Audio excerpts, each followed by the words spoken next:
the Dnipro Arena in Dnipropetrovsk in Ukraine. Robert Green will keep his place in goal tonight for the 6th consecutive game under Fabio Capello as England look to push on and make it 9 wins out of 9. 10 wins out of 10 is the target for Fabio Capello, Robbie.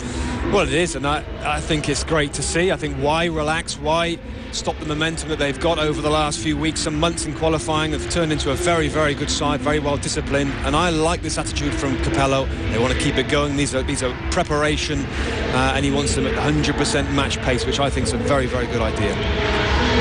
So it's been plain sailing for the most part for England in Group 6. They've ranked up 31 goals along the way. They are the top scorers in European qualification. They've only conceded 5, but they've only actually managed 3 clean sheets, and 2 of those were against Andorra, Robbie. So perhaps that's a target tonight for Fabio Capello's men. Yeah, and that I think will disappoint Capello, even though it's been a very good qualification campaign.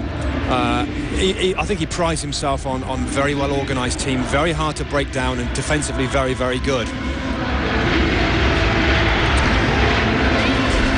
Well, Wayne Rooney, as always, will be the key man tonight for England and moving forward towards South Africa. Absolutely, he's been the top scorer for England. I think actually in the European zone, in all of qualifying, he's scored the most amount of goals, so he's in top form at the moment.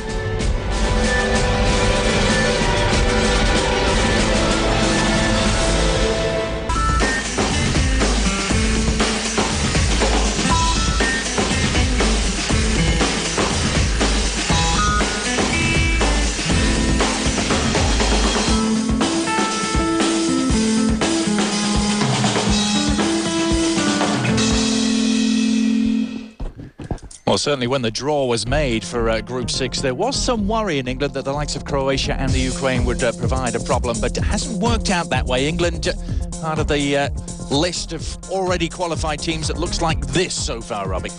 Yeah, and I think everybody in England will be very pleased with that, and all the other nations as well. I think there's some strong sides on there, particularly when you look down towards the bottom there, Adrian, and Brazil, Spain, Netherlands, England. You've got to think that they're going to be right in the mix in the latter stages.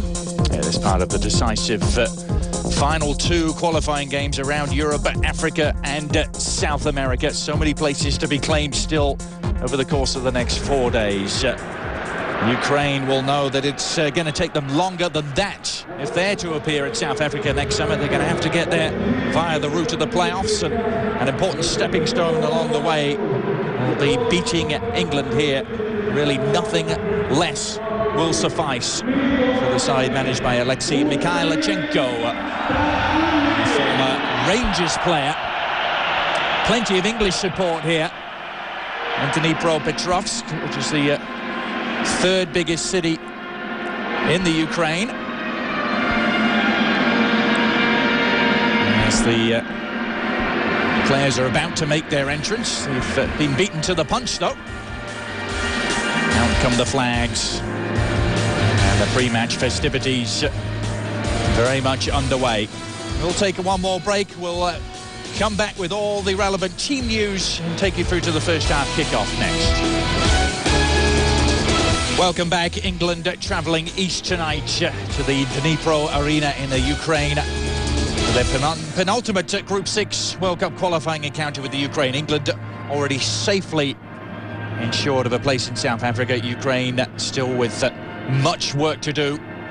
Adrian Healy with Robbie Mustoe alongside to see if England can indeed fulfil their manager's wishes and make it 9 wins out of 9 and push on to play Belarus and perhaps 10 out of 10 at Wembley next Wednesday. Well, that's what Capello wants, and the players have stressed that as well in the last couple of days in the press conferences. And just thinking about the Ukraine side, they must have thought that playing England in this particular game, that England might not be up for the game, but they certainly are.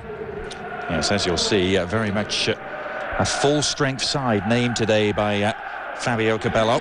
And for the Ukraine, and perhaps it was the result in the last game that has left them with this onerous task. They drew their last game 0-0 away from home against Belarus. Had they won that game, Robbie, it would have been a lot more comfortable for them tonight. They may have only needed a point.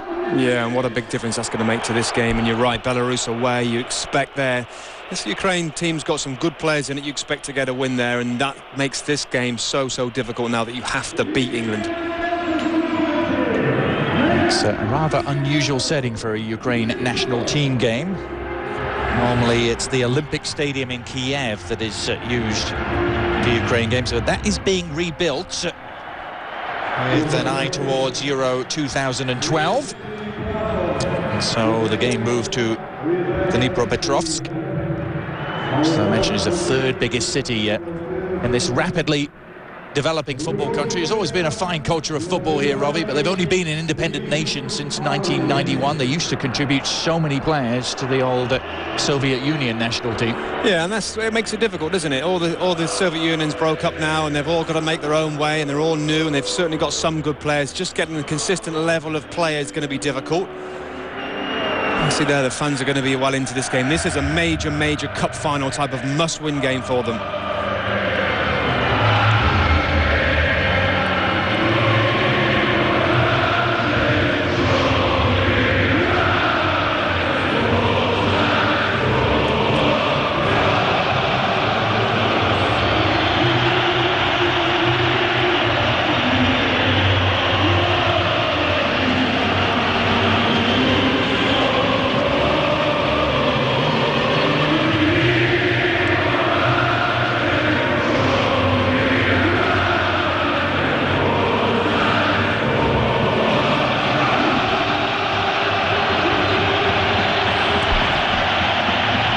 The Ukrainian national anthem absolutely belted out by most of the 31,000 capacity crowd at the Dnipro Arena.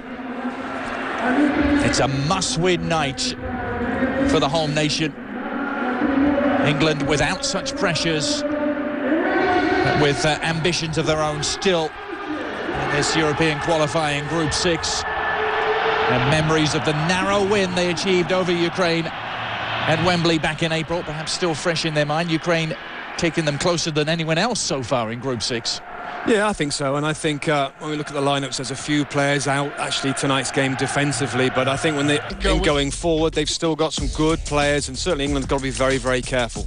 Now Alexei Mikhailichenko has selected this starting 11 for Ukraine. No Daniel Shagrinsky, he wasn't available, the Barcelona central defender, so it would be Kucher and Kasharidi, we think, at the back. Milevsky and, of course, Andrei Shevchenko, the captain, up front. Yeah, he's the main attacking threat, but I think Rotan will play in a left-sided position out on the right-hand side. Nazarenko, certainly somebody who's scored 10 international goals, so again, a threat from a wider area. So I think it will be a 4-4-2, but I think it might be a few changes in that. Well, no experimentation from Fabio Capello tonight. The one that switch, you'd say, from the norm might be Michael Carrick in place of Gareth Barry. Yeah, and it's a chance for Michael Carrick. He's had to sit on the sideline watching Gareth Barry do a very good job for England in that central holding midfield position. Carrick's certainly got the capabilities to do that. Very good pass with the ball, but he's got to be very strong defensively and keep a shape next to Frank Lampard. And could it be significant that Robert Green has kept his place, the West Ham United stopper who's played the last 5 World Cup qualifiers in the absence of David James? There was a thought that Capello would go back to the more experienced keeper, but he hasn't. No, he hasn't, and why not? You know, Robert Green's been in the side, they've been doing well, they've been winning, he's been playing very well for West Ham United, and David James has obviously had his problems with injury and his shoulder and everything else, so he's given this guy another chance to maintain his form and maybe stake a claim to be England's number 1. It's certainly been an error-free run for Robert Green, without perhaps being totally commanding. There's his opposite number tonight, Andriy Piatov, who was the backup goalkeeper to Shovkovsky at World Cup 2006 for Ukraine. So we are underway. Andrei Shevchenko, the captain, immediately herring into English territory, but met by his old teammate John Terry. Emil Heskey retaining his place up front alongside Wayne Rooney. Heskey has been a pivotal figure for Fabio Capello throughout the qualifying campaign. And first journey forward for Ashley Cole down the left, and really the back 4 tonight is very much the back 4 we perhaps would expect to see in South Africa next summer, Robbie. Well, you're right, and I think this is going to be one of the best back fours you're going to see. I think at the World Cup, you think of Glenn Johnson attacking right back, Ashley Cole left back, very, very good player, Ferdinand Terry, two top-class, world-class centre-halves. I think it's a very strong defence. In many ways, the question marks over the England lineup revolve around the goalkeeper. Perhaps got the beginnings of the answer here tonight. The back four looks set. There perhaps maybe one midfield slot up for grabs. Aaron Lennon has been given that role tonight, but you've got the likes of Joe Cole and Sean Wright-Phillips also in the mix, even Theo Walcott. Yeah, absolutely. And there's a long time between now and in June where the World Cup finals begin. And I worry a little bit about Emil Heskey as well, Adrian, because he's not in the Villa starting lineup, and sometimes like Bonlahor's in front of him, John Carew comes in front of him as well. So that's a bit of a concern, because we know the way that Fabio Capello likes his team or the players within it to be playing regular, high-quality football. A significant early stoppage here to try and clear the flares from the pitch. If Robert Green could see much there through the smoke that was emanating. Referee tonight, Domir Skomina from Slovenia.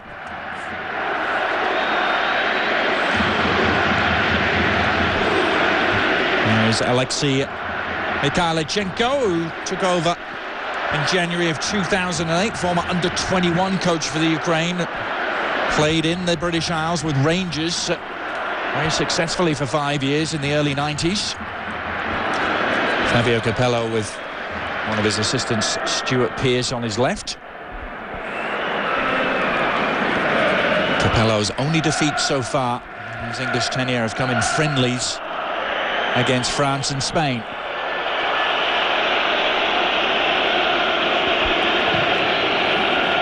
Robert Green, as eventually the game gets underway again. Timo Schuck playing Kobin into a spot of bother. Nervy touch from Piatov with Rooney bearing down. The Ukraine side culled from only 4 different club teams: Shakhtar Donetsk, Dynamo Kiev, 2 who play their club football right here in Dnipro, and then Anatoly Timoshuk, who's the only foreign-based player with Bayern Munich.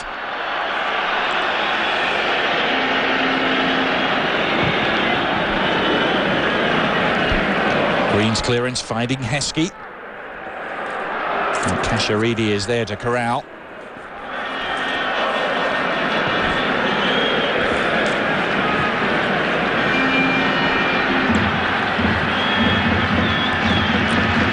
Alexei High's touch inside, finds Shevchenko, who weaves his way through a couple of challenges, and well, that was optimistic. Spotted Robert Green a few yards off his line and decided to try and test him. Well, good play initially from him, but not sure what he was doing with that effort. I think a little rush of blood to the head there from Shevchenko. They have to start well, in my opinion, Adrian, against this England side, because I have to give credit to Fabio Capello. I think previous England teams would have come here, they would have qualified, there'd be like that funny kind of feeling about the squad. Well, we've done it, we're going to go there, we're going to do our best. I love the way that Capello said, we're here to win. There's no question about that. It's 100% out. We're not going to get into any bad habits. We're not going to get into any slackness. We're a developing team. We want to progress every single game, and this is a very important one in trying to improve and learn more about these players. Now Frank Lampard standing over a free kick awarded by Domir Skomina. 5 making their way forward. And Rio Ferdinand was trying to get the signal to Lampard. He ended up being the intended target as well, but Piatov with a comfortable claim. And a quick clearance as well, trying to connect with Artem Milevsky. Milevsky, one of the Dynamo Kiev players in the starting lineup. Yeah, he's a striker. The other striker to play alongside Shevchenko, scored a couple of goals in qualifying.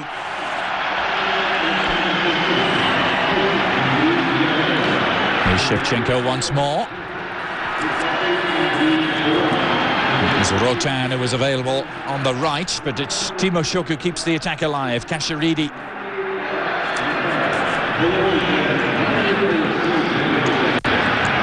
Timoshuk, who's moved to Bayern Munich, hasn't been the smoothest. And there was Shakhtar Donetsk and Zenit St. Petersburg. Yeah, he's the defensive midfield player, isn't he? He'll just sit in front of that back four, maybe just watch as you see him there quite close to Wayne Rooney, who likes to drop deep into midfield to try and get on the ball and influence things. And trying to do just that, Emil Heskey. His efforts not rewarded this time. Heskey winning his 57th English cap tonight at the age of 31. He scored just 7 goals in his national team career.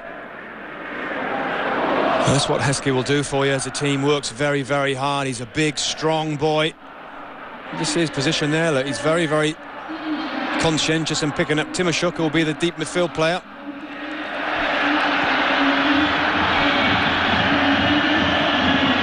Well, a bright enough start by Ukraine here. Timoshuk helping it on to Kobin.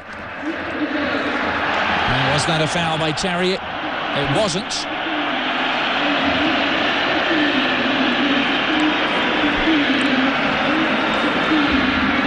Terry, who made his English debut against Eastern European opposition in Serbia in 2003. Actually, the free kick was given, Robert. Yeah, and on the replay, I'm not sure whether there was any kind of contact at all. Malevsky just threw himself to the ground.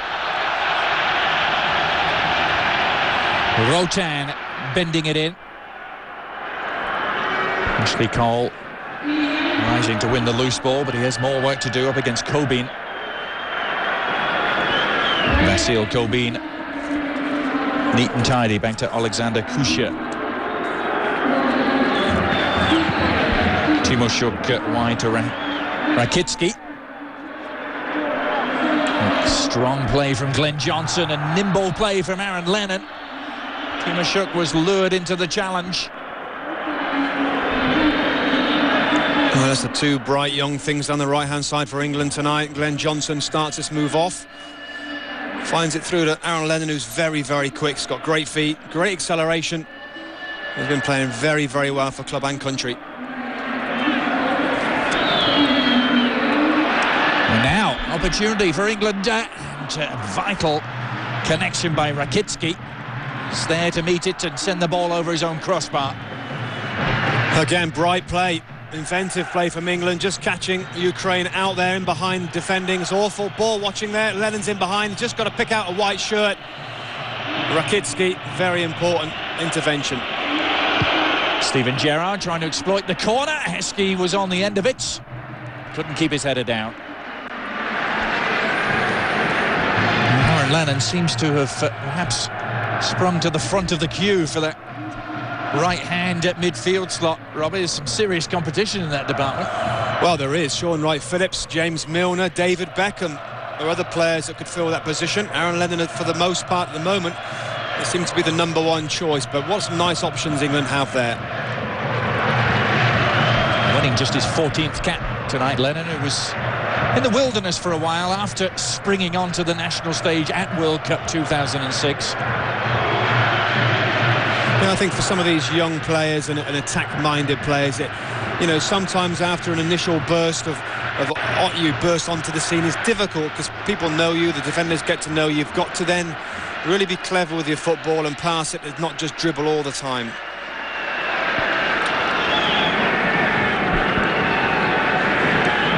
Alexei Mikhailichenko looking on, also played for Sampdoria in Italy and here in the Ukraine with Dynamo Kiev.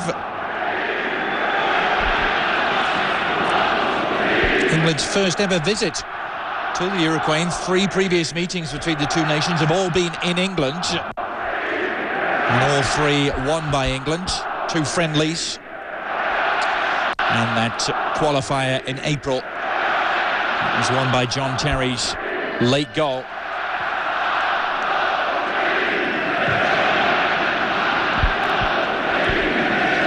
This is Alexander Kucher. Kasharidi looking down the line. Kobin's not going to get that. Well, I have to say now in the first 10 minutes it's been a very good tempo to the game. That's what I like to see. I think you can almost sense the way the game is going to go in the first 5 minutes.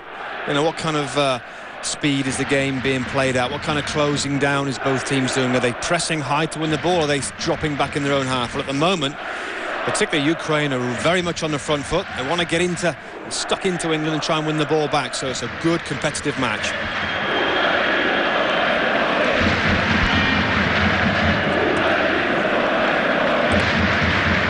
As I mentioned before kick-off, it was Ukraine's last result in this group, that 0-0 draw against Belarus, which is the one that has left them in a precarious position.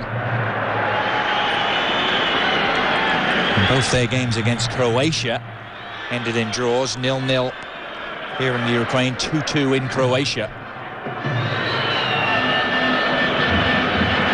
Now Lennon, the beneficiary of Rooney's persistence. Kuher was there to meet the cross, and now on the counter-attack goes Andrei Shevchenko, but not for long. His old teammate John Terry saw to that. Well, it was very quick, wasn't it, John Terry, just to realise Shevchenko had just played the ball. Oh, Terry very close to connecting with Rooney as well. Yeah, he just played the ball too far ahead of him, and John Terry won it, and all of a sudden England were on the counter-attack. And Rooney not far away from that one. There he is. It's a great ball in from him as well. Just can't reach it, Wayne Rooney. You do see John Terry saunter forward occasionally. He's got the taste for it after winning the ball, but Ferdinand has misjudged this, and Milevski is through. He goes down. Was there contact from Green? Artem Milevski sprawling in the penalty area. And a big decision here for Damir Skomina. Well, he gets the wrong side of Rio Ferdinand, and they've all got a problem. Green comes to the ball. There certainly is contact. He doesn't take the ball. He's in trouble. Rob Green. Ferdinand, not sure how this happened. He gets caught up in behind. The ball is touched past the goalkeeper. For me, it's a blatant penalty. Does Rio Ferdinand get back goal side to maybe avoid the red card? I think he is there, but he could be in big trouble, the goalkeeper. Well, now comes the decision. There's a red card out, and Robert Green has been sent off. Oh, what a disastrous few seconds for England. Rio Ferdinand seemingly misjudging the bounce of the ball. And the end result is Robert Green on his way. I'd love to get a replay, Adrian, just a few seconds earlier to just figure out how and why they got in behind the England back four. Whether it's just a misread of a back pass, but what can you do as a goalkeeper? All of a sudden you're thrust into a very, very big key defining moment of the game. He thinks he can win the ball. He comes out very quickly. I think Milevski does a great job, you know. He just toe pokes the ball, just gets a touch past the goalkeeper, and then just waits for the challenge, waits for the contact of Robert Green. Oh, Green must be churning inside. His run of performances in goal for England coming to an end in perhaps the most undesirable manner. And what an opportunity now for the 39-year-old David James to reintroduce himself into the manager's thinking. Well, it is. I'm just interested to see who's going to be the unlucky man to come off, Adrian, because somebody's got to come off for this substitution. Who is going to be sacrificed? It's Aaron Lennon. Yeah, nightmare. It's just a nightmare for the player when this happens. You're all set up, you're ready to go. Then obviously the game plan has to change. And David James is very experienced. He should be fine coming on into this match. What a big moment that was, though. Oh, what a first chance for him. He's going to step up and take the penalty. You would think Andrei Shevchenko would be the natural candidate. Maybe there are other plans from that man, Alexei Mikhailichenko. No, it's going to be Shevchenko. He's rediscovered his goal-scoring touch since his return to Ukrainian football with Dynamo Kiev. 2 goals in 4 appearances for them. And what a massive moment for his country. Shevchenko against James, and he's missed! Andrei Shevchenko strikes the foot of the post, and the glorious opportunity goes begging for Ukraine. Mikhailchenko can't believe it. He can't believe it. Of all the people to miss a penalty as well, Shevchenko. Oh, he seemed to do everything right here. He looks composed. He's just trying to stroke it into the corner. David James committed himself to the other side, but not accurate enough. Well, he couldn't watch, could he?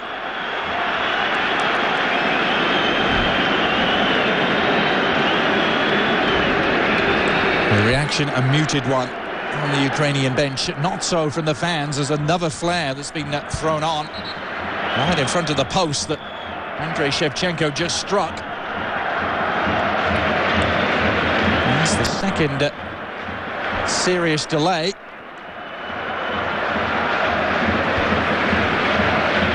Again, he just seems to do everything right. Strikes the post. England get away with that, but they're a man down here, and you have to say it's a mistake. However it happened, it just seemed to come out of nowhere. So often that happens with balls over the top. The defenders are not really expecting the ball over the top, maybe misjudge it. Now Shevchenko looking to make amends. Once again, John Terry is his nemesis. And may have spurned the opportunity to grab the early advantage. We have a 10-man England to play against for over 70 minutes now. And when you think about that opportunity from the penalty spot, I mean, how big could that be in their qualification? They win this game, they're practically there in the playoff spot with a real opportunity of going to the World Cup. That could be a key moment. They have a man extra, but I tell you, England, I think the way that they are right now, could be very disciplined. This could be really hard for Ukraine to break them down. Well, it's going to be an interesting test, isn't it, for England, and perhaps one that Fabio Capello won't be too disappointed about, given the circumstances. Come next summer, should they go a man down? Well, exactly, and I think he'll be looking for his players to really stand up here. I think he would have come here anyway with a little bit of a feeling that they would have to defend and maybe play on a counter-attack. That's certainly the case right now, and now he's going to get a real idea of just how good England are defensively.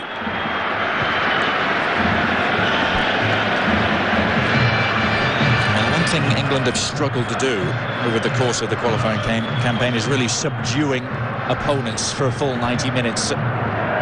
To every game, there's been spells in the game where the opponents have had the ascendancy. This could have been Ukraine's chance to grab the ascendancy. And I think now England's mindset might be a defensive one, and that's going to make it very, very hard. I think, you know, playing on the counter-attack, you open yourself up a little bit at times, but I think now England will just try and stay together, be very compact, and I think Ukraine might find it difficult to break them down. And Milevsky, the man who won the penalty.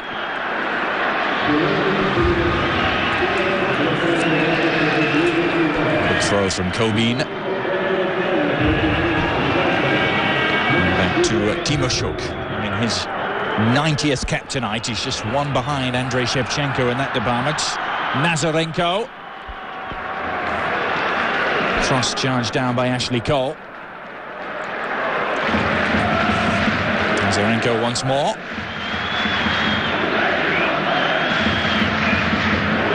Pass lacking precision though. England able to stem the tide.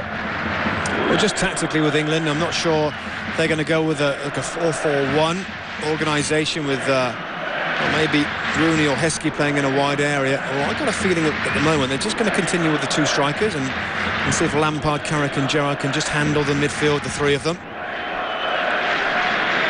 Well, Glenn Johnson loves to get forward, doesn't he, on the right-hand side? It's progress on the left being made by Gerrard. And a corner for England, courtesy of Kobin.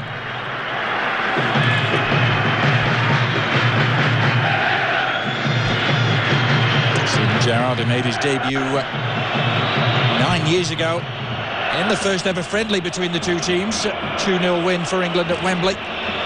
Robbie Fowler and Tony Adams, the goal scorers on that day. And an easy claim from the corner for Piatov. And a quick roll out. And Shevchenko moving forward.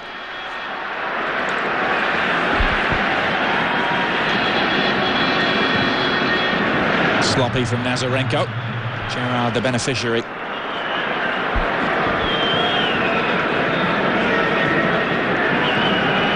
20 minutes gone at the Dnipro Arena. And quite literally, fireworks early on here. A red card, a penalty. A couple of stoppages for flares along the way. Well, Emil Heskey, for me, becomes an important player now for England. At times he might be left up front on his own, with Rooney dropping deeper and deeper, I'm sure, to try and get involved and to maybe help out sometimes defensively as well. That's when you need the big man Heskey to really look after the ball and be a real nuisance.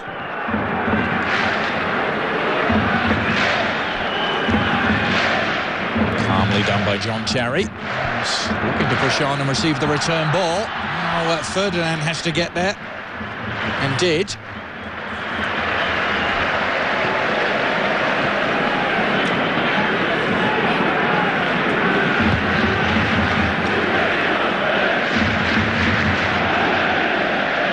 Ukraine unbeaten at home in this World Cup qualifying campaign in Group 6. 3 wins and 1 draw. In fact, just the 1 loss came at Wembley. 2 points behind Croatia at the start of play. With this game in hand, they have to make the most of it. Alexi High inside to Milevski, who's been full of invention in the early stages. Rotan just circulating the ball around midfield at the moment. Timoshuk and Nazarenko. And this shot into a crowd.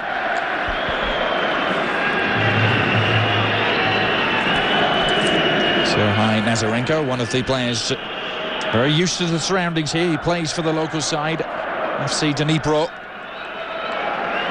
It looks like he's playing kind of in the hole a little bit. Being on the left-hand side, but will just try and come inside at times to get on the ball in those difficult to pick up areas.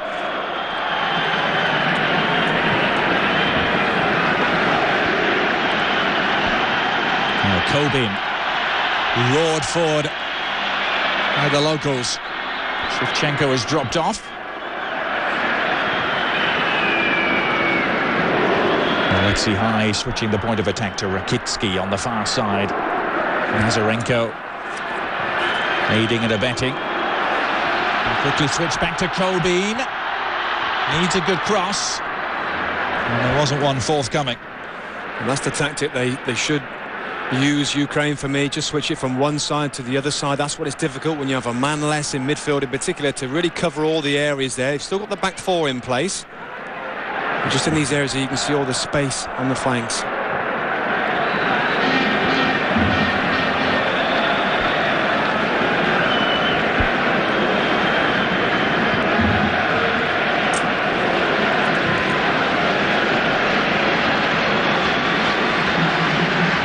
Again for Vasil Kobin.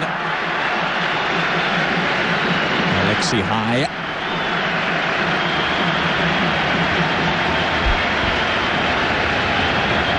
Slow, patient build-up, but very comfortable on the ball. Now the Ukraine, Shevchenko. Clipped delivery, targeting Milevski, but he was outnumbered. Ferdinand with the decisive clearance.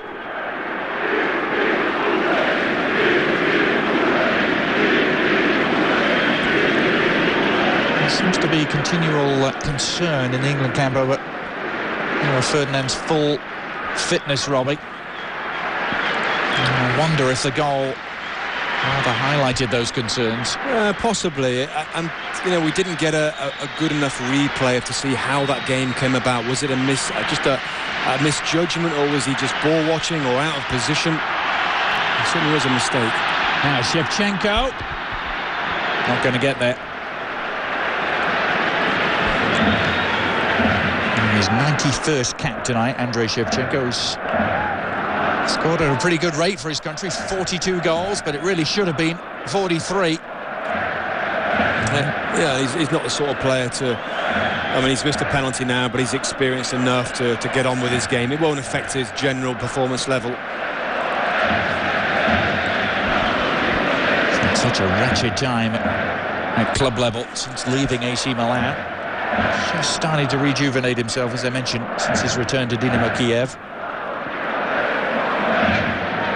And he scored the winner, the only goal of the game in Dynamo Kiev's last game against Arsenal, ironically.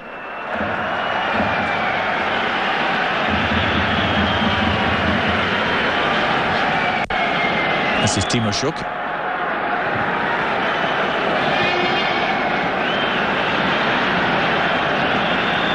I think what he has done, Andrei Shevchenko, in the last few years when I've watched him play, is that he's much more willing now to come deep for the ball. And here he is right now. Look how far back he is, Shevchenko. He's a striker, but he wants to be involved in the general play all the time. Milevsky let it run for Shevchenko. Nazarenko was awaiting the ball, slipped inside Glenn Johnson, which never quite materialised. Ukraine continuing to press their case here with a certain amount of vigour, no lack of imagination. Yeah, and I like the way they're trying to play. They're trying to play balls through the middle, short passes. They're not just lumping it into the box or hitting a lot of long balls. They're really trying to craft a way through, being imaginative and creative. I think it's a real test, I have to say, for the likes of Frank Lampard, Steven Gerrard and the two strikers that are still on there, just to see defensively how they're going to work together. I think Rooney probably is the most likely player that's going to drop into that right-hand side, almost to make up the four in midfield. And as you see it right now, that's kind of the shape I would expect from England going forward.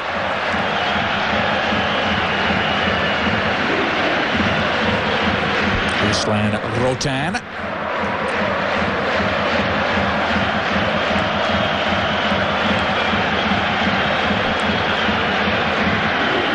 Sharidi swinging it wide for Kobin. The bounce was too awkward for the adventurous fullback. It's very similar to an English-style ground, isn't it? It seems very close to the pitch. Yep. It's a new stadium. The conditions look fine. The pitch looks in good condition as well. Yeah. Well, he opened in 2008, this Dnipro Arena. Husky makes his way forward. Only holds 31,000. There's some concern it actually may not be big enough to stage games in Euro 2012. There's still no final decision from UEFA on which venues in Ukraine are going to be used. And that's surprising, isn't it? Because I know a lot of these new stadiums are built that they can be expanded and made bigger. We certainly have one at our club in Middlesbrough. It started as a 30,000, and they added another 5 by just raising the top and just put another tier on. Now Ashley Cole caught in possession. Kobin to the edge of the area. It breaks nicely and a deflection. The shot from Nazarenko ends up beating David James. It had some help along the way, but the Ukraine are not complaining. They have a priceless lead.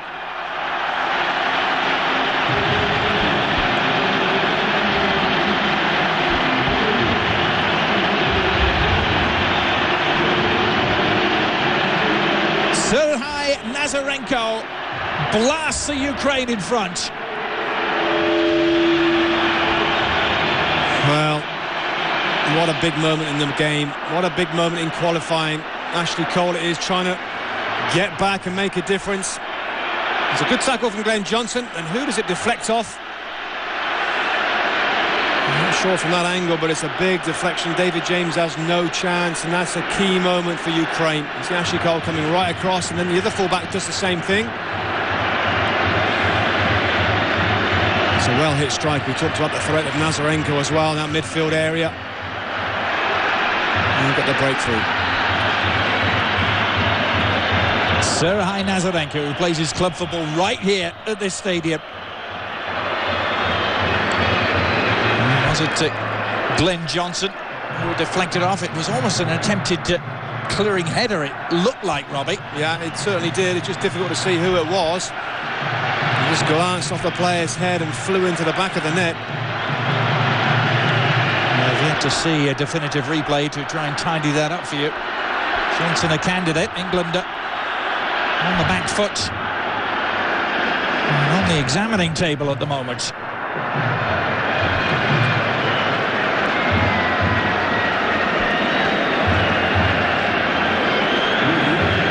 Ukraine will feel that they are good value for their lead here. They've already spurned an opportunity to take the lead from the spots. Well, absolutely. I think they've played good football as well throughout the opening 31 minutes now or so. Knocking it around again, they are here. Good passing.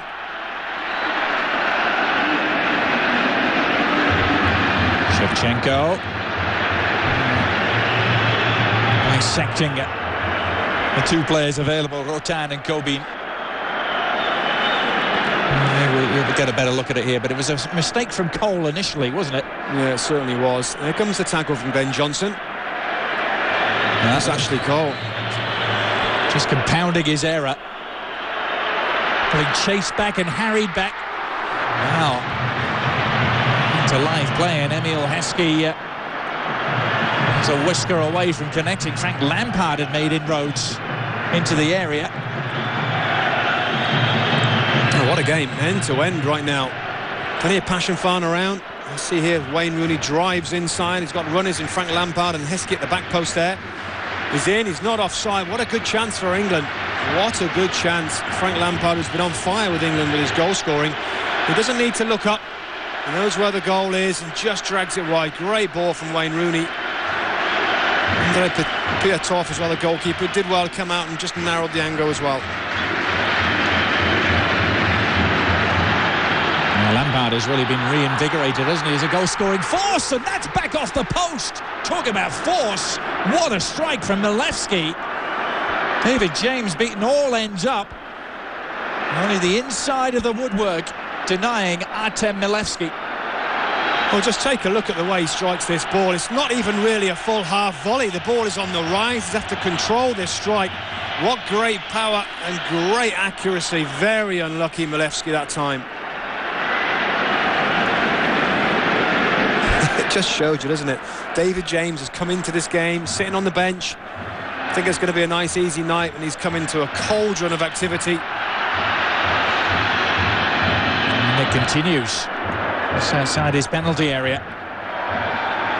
And the Ukraine stroking the ball around comfortably. Timoshuk.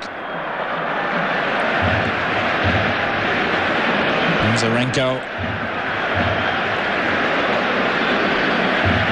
It's 1-0. It could easily have been 2-1. Excellent chances at both ends in the space of less than 60 seconds.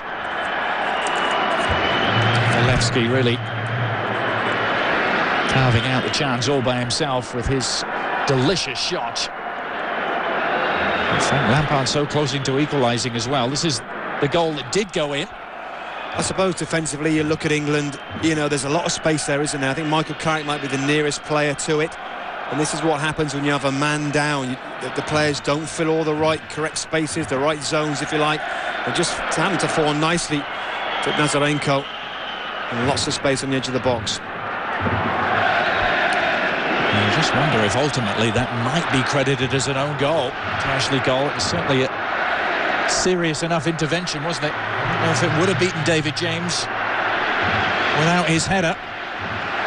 Yeah, I'm not sure whether it would have beaten him at all, but I suppose if the strike is going goalwards, he'll always get there's a ricochet, will get the goal. You can be sure Nazarenko will be claiming it.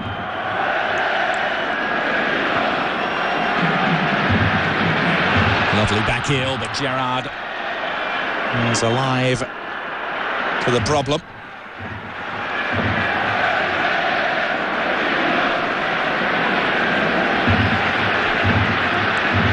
Ashley Cole. You know how keen he'll be to atone for his error. Giving the ball away initially. Yeah, he just gets caught this time, but I mean, really the two chances, the penalty decision, the big incident, and then the goal as well, is errors at the back. And you know, we talked at the start of the game about the way England conceded too many goals. And really, when you look at the individuals there, and the way I went through it, I mean, they are very, very good players. They're playing at the highest level in the Champions League, and they still make mistakes.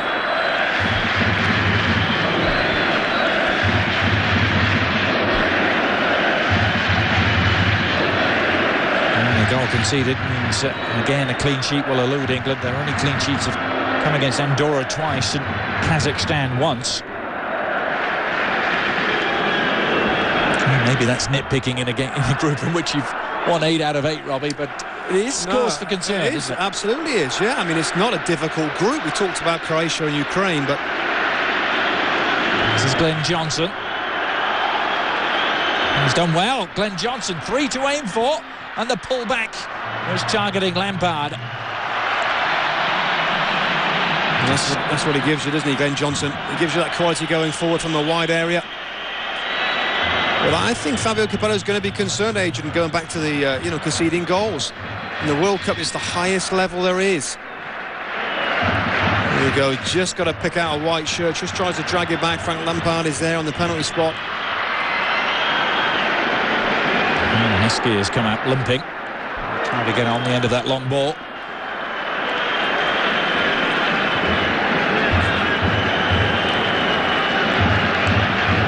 You highlighted that as an area. There is still potential question mark. Who best to partner and provide a foil for Wayne Rooney? It's Heskey who's been the answer for Fabio Capello throughout this qualification campaign. But will he still be the answer next summer?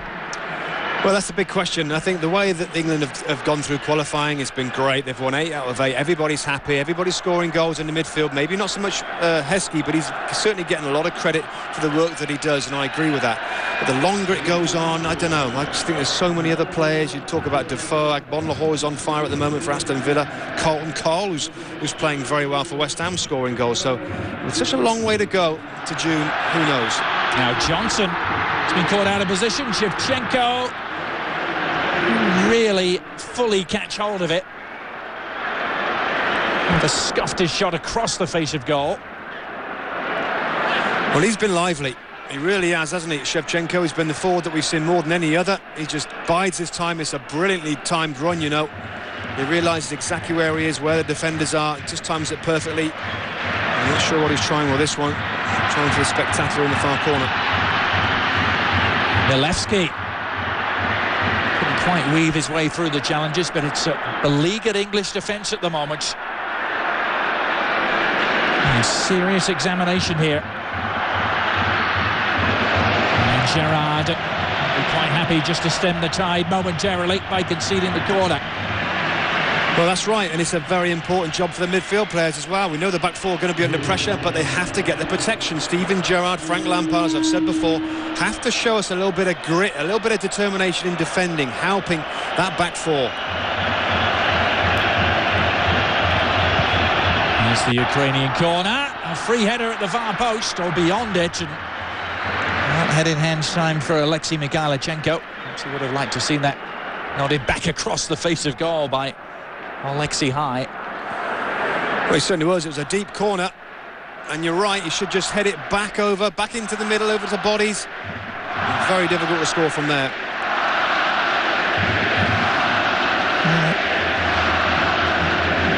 It's safe to say, not one of the finer 45 minutes for Fabio Capello.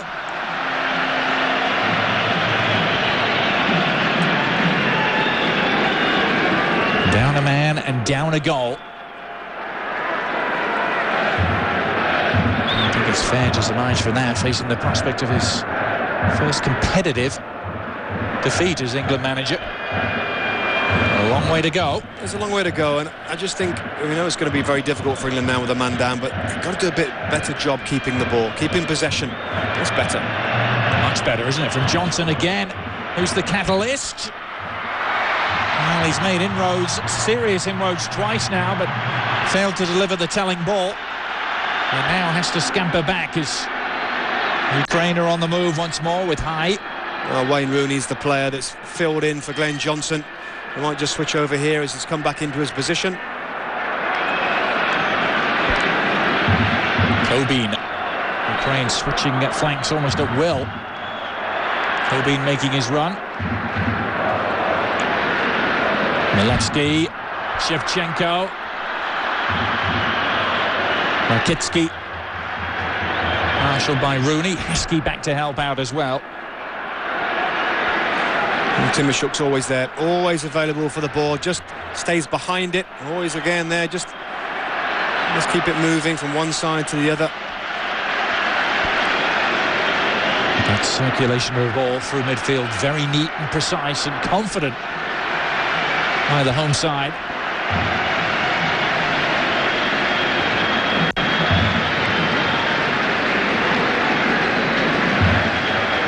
England forced to chase and close down space. And really, Ukraine are doing exactly what you have to do with an extra man. They're keeping the ball. They're making England work. Milevsky. He was adjudged to have been the aggressor this time against Rio Ferdinand.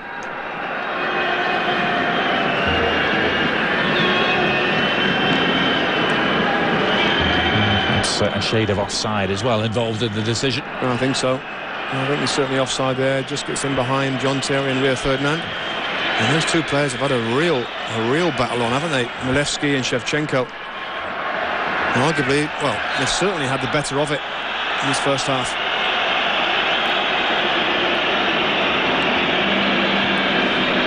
High foot from Frank Lampard. Lampard who had England's best and only meaningful chance the first 45 minutes thus far.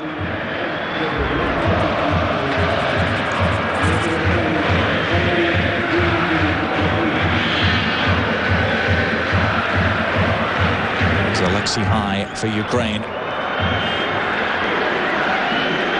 Shevchenko and Milevsky again. Combining. Milevsky trying to run with intent. Well, both players are being involved in the midfield. That's what's hard for England. Just getting totally outnumbered in there. Because the two strikers are playing deeply as well. Michael Carrick, who was there to pick up the attack. We haven't seen much of Michael Carrick thus far. Glenn Johnson's header away. Rooney back to help out. This is the difficult part for England now. In these areas, how do you find a way out? Can you play through the pressure? Let's try and get 4 or 5 passes away, then you feel that might just set Ukraine on the back foot.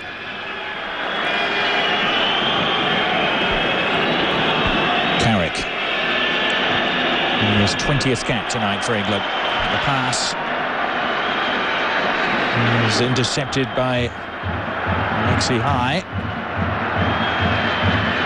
Final couple of minutes of the first half. And Ukraine firmly in control of proceedings. And as a result, in control of their own destiny. Staying alive in the hunt for a place in South Africa.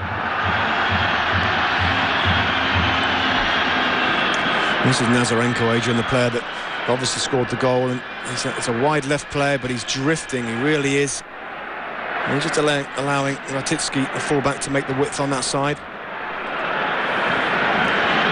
Nazarenko again, driving towards the area. Oh, and did he change his mind at the last moment? I'm not sure if he intended the shoot or it was meant as a pass. It nearly worked though.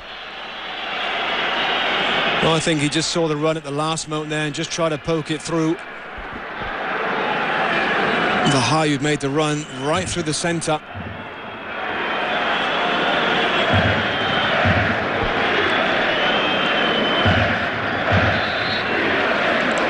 Well, goal at the moment officially being credited to Nazarenko. It'll be the 11th he's scored for his country. If it stays that way.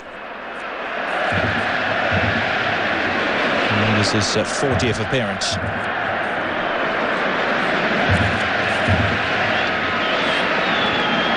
Three minutes of stoppage time. There were a couple of serious delays because of flares thrown onto the pitch.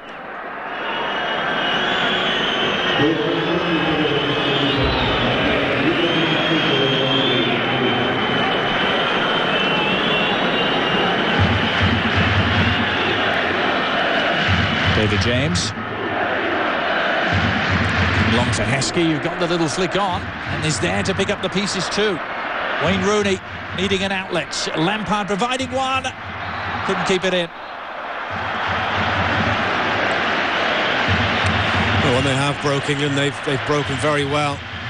Some well Creative play just to get in behind. He just can't keep it in here, Frank Lampard. Heskey's the only player in the middle to receive the ball anyway.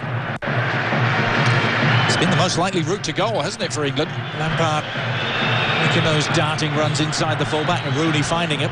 Yeah, and Glenn Johnson as well has made a couple of good runs as well. We've seen very little on the left-hand side, have we, from England, from either Ashley Cole or Steven Gerrard.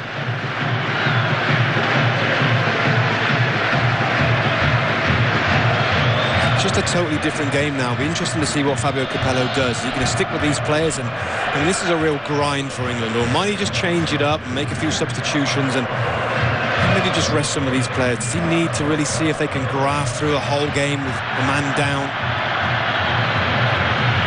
Shevchenko giving Cole more problems. Milevski. And once again, Rooney to the rescue. He arrived in the nick of time. England looking vulnerable. Then it was Ashley Cole looking uncomfortable. Well, just when they got the man sent off, I still thought that England could be very, very tough to break down, but it just hasn't looked that way at all. Shevchenko again, how good has he been in the first half? And he missed the penalty.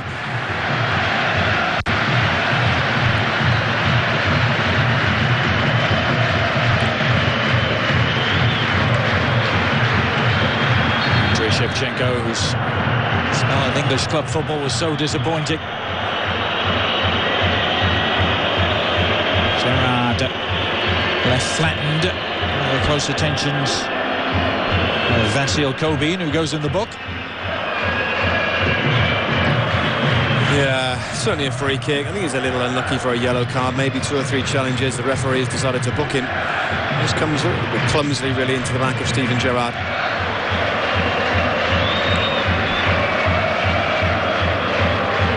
Likelihood it will be the last attack of this first half. Johnson and Rooney trying to instigate something. Calmly dealt with by Timo Schuch. And Ukraine are where they need to be after 45 minutes. The Dnipro up a goal and up a man as well. After Robert Green's dismissal, they didn't take advantage of the ensuing penalty, but didn't have to wait that much longer to grab the initiative. Serhii Nazarenko's strike separating the sides here after 45 minutes. Well, this is the scene at the Dnipro Arena in Ukraine. The penultimate day of qualifying in Europe, and in Group 6, Ukraine have the half-time lead against previously perfect England, who had won 8 out of 8.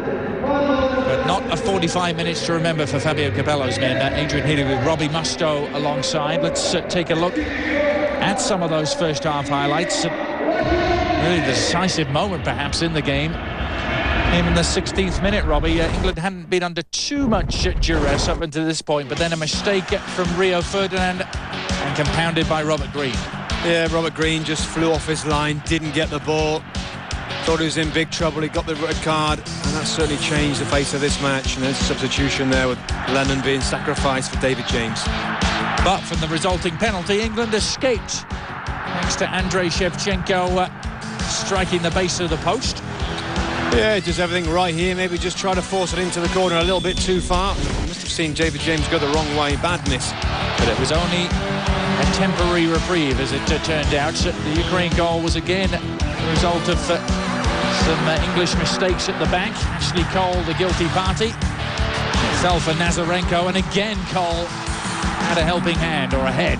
Yeah, it's a nightmare for Ashley Cole. Dwelled on the ball, got caught on it, and all of a sudden England are at 6s and 7s. There's nobody reacting quick enough to this. It's a great strike initially. It's a good tackle from Glenn Johnson. It's a good strike. I think David James is right behind that ball, but could do nothing about the deflection from Ashley Cole.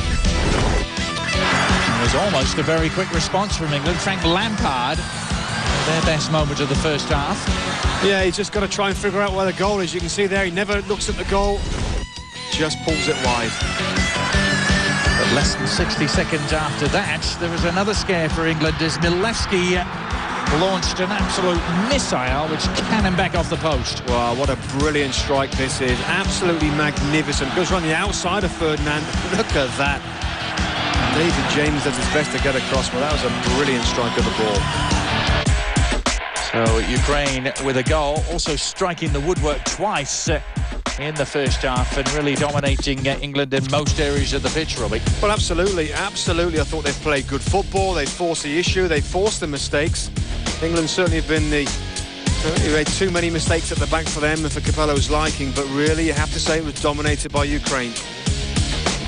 So plenty of work to do for 10-man England. Ukraine halfway there to getting the result they need to put themselves in pole position in terms of claiming second place in Group 6 behind England.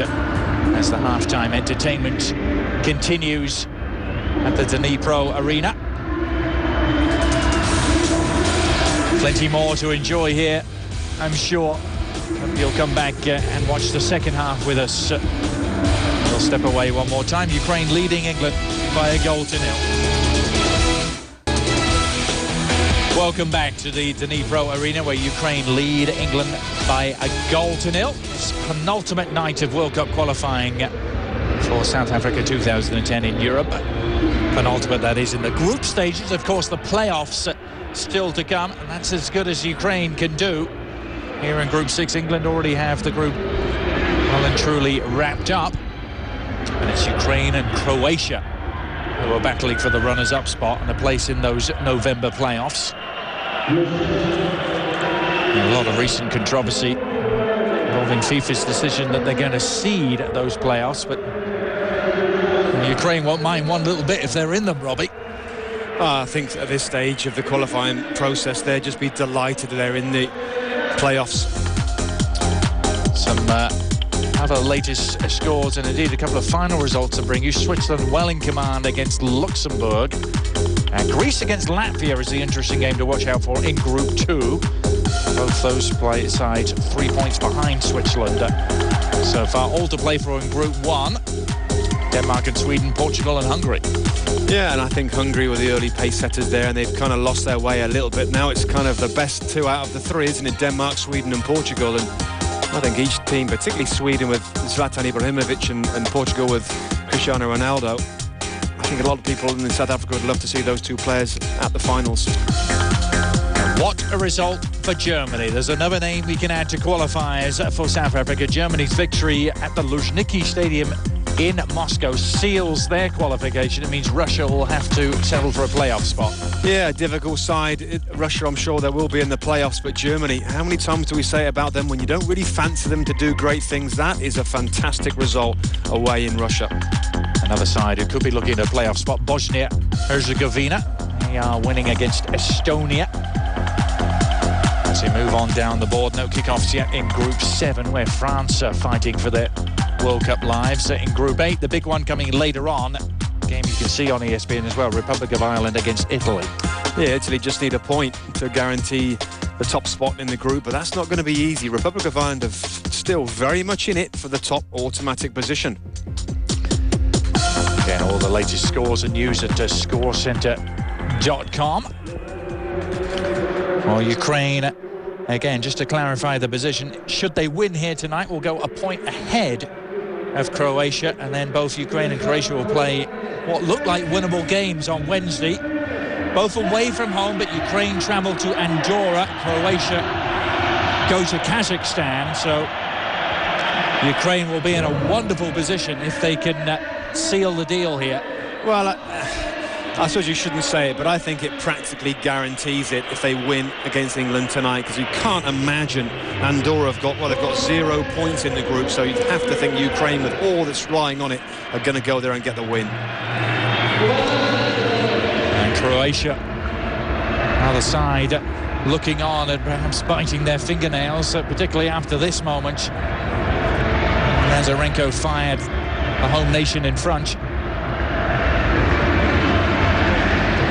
Often see Ashley Cole make those sort of errors, Robbie. Yeah, it's just a simple little bit of skill. He just couldn't drag the ball back when he wanted to, but what a bad position it is to make a mistake. That's the key thing here, is, you know, when he gave the ball away, then all of a sudden they're in big trouble.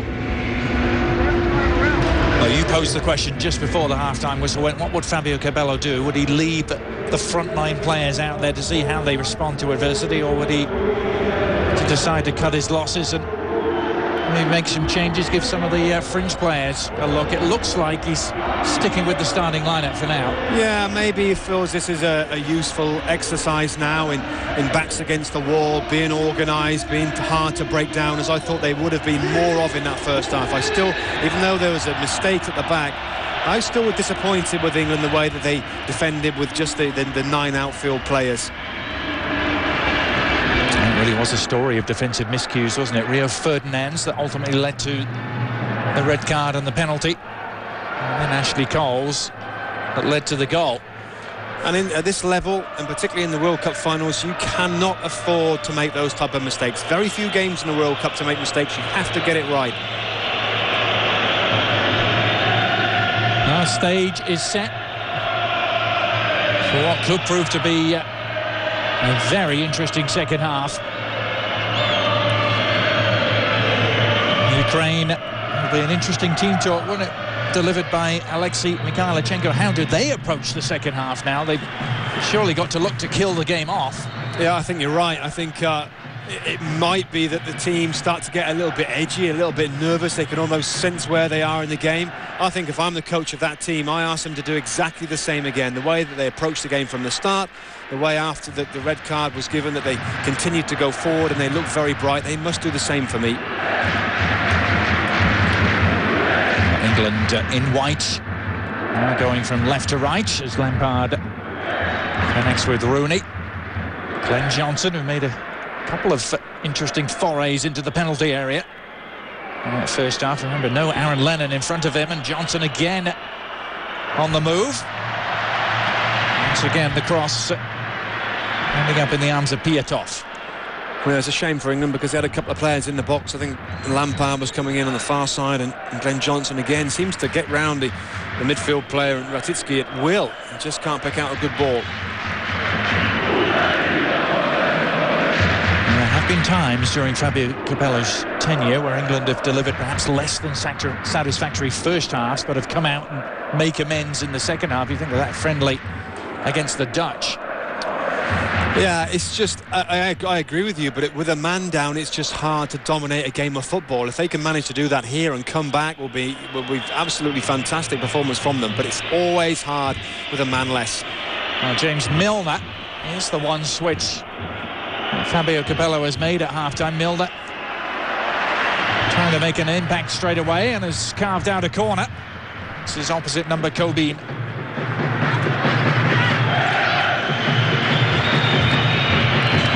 Milner seems to become an outside favourite under Fabio Capello, winning his 4th cap tonight. The Aston Villa man.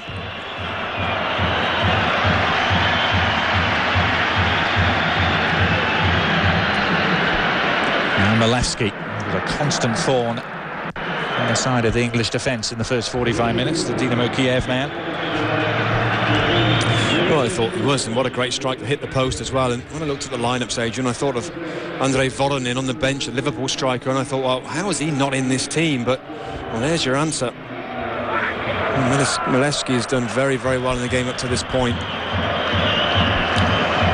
He's one of 6 players in the starting 11 for Ukraine who were part of the 2006 World Cup squad. Ukraine, remember, were quarter-finalists in Germany, that despite losing their first game, getting thumped by Spain 4-0. They came back to qualify and then edged Switzerland in a penalty shootout to make the quarterfinals. They eventually exited the hands of Italy. There's still plenty of that squad remaining, although interestingly none of the starting back 4 are part of that squad.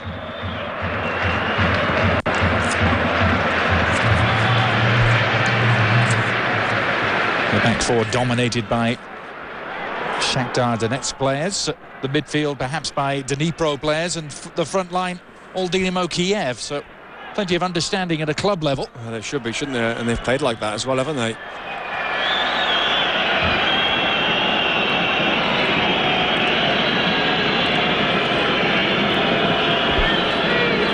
Way off the ball there, Ashley Cole, just trying to slide tackle.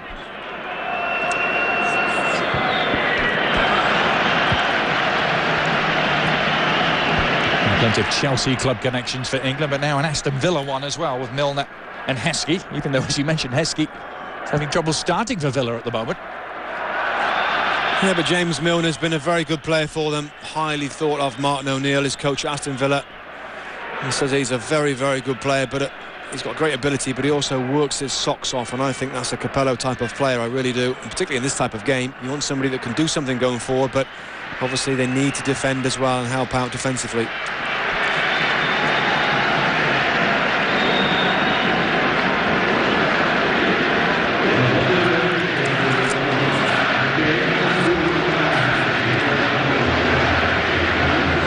Going up for the ball there and just going in behind him. Cacciaridi, he's doing a little bit of good defending there, just giving a little shove from the back.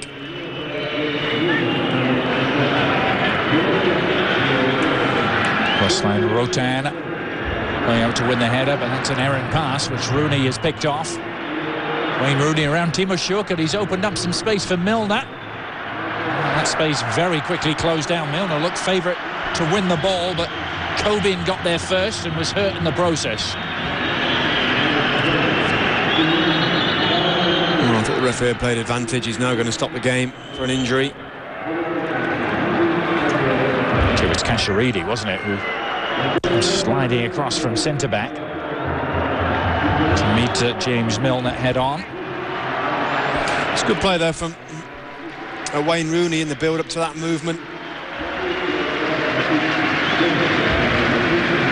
You see Milner there just trying to nick it over the defender. He slides in there. He just gets caught as he goes away from the play.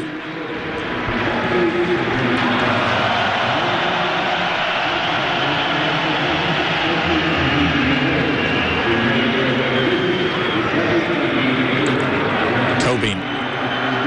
Shevchenko unable to get the better of Ferdinand.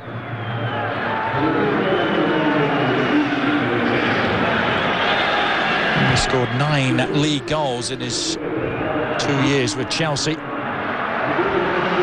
felt he was going to have a point to prove. He did so at Wembley, scoring against England in April.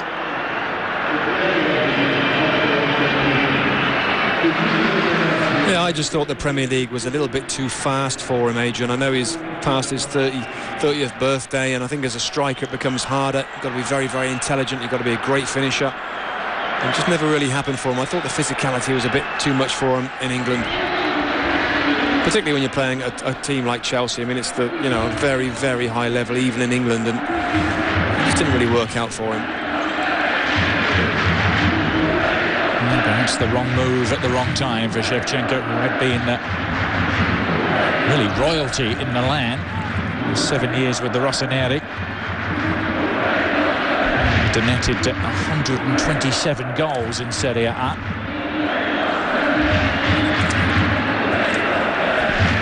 Give netting goals the other game in this Group 6, albeit a relatively meaningless one. Belarus have put 4 past Kazakhstan and won 4-0.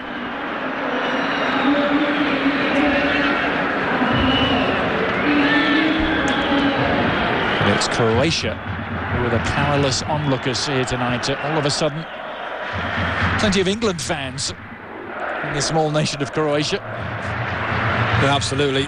And it's got to be difficult for the players, isn't it, and the coach to watch this and realising that if the result stays the same, it's going to be, well, practically impossible, really, you have to say. I suppose there is a chance that Ukraine mess it up on the last game during the week, but just can't see it.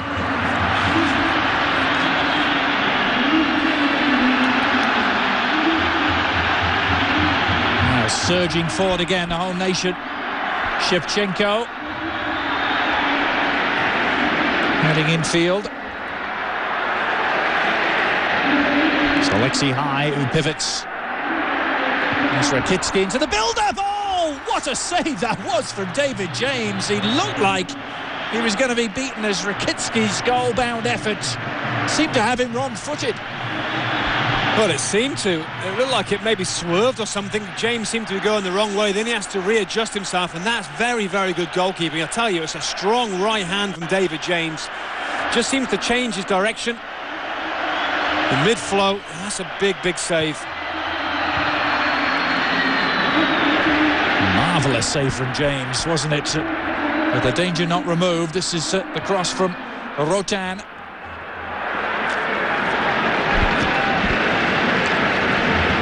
Let's have a look at it again. I think it just swerves that side, and David James maybe just seems, I mean, it's a spectacular save, but it should have been an easier one than that. Maybe there's the flight of the ball just deceived him. Initially thought it was going in the other side and swerved quickly, and he made a great adjustment.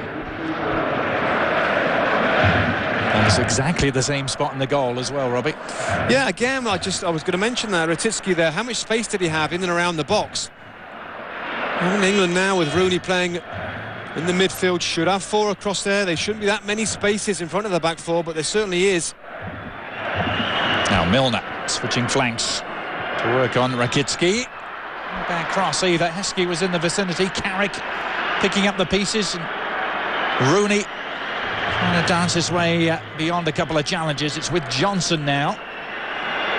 Lampard, Wayne Rooney, and that took a deflection, but one that only aided Andrei Piatov.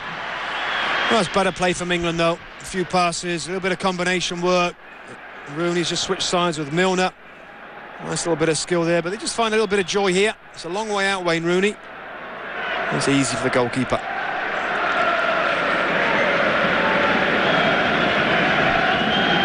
Well, that flurry of activity though, enough to prod the English fans into making some noise. Ones who've travelled a long way east. I think you asked a question around half-time, Adrian, about the way that Ukraine was going to come out in this second half, and I have to say they haven't been the same team as they were in the first. A lot more tentative, it seems. England have had more joy already in the second half.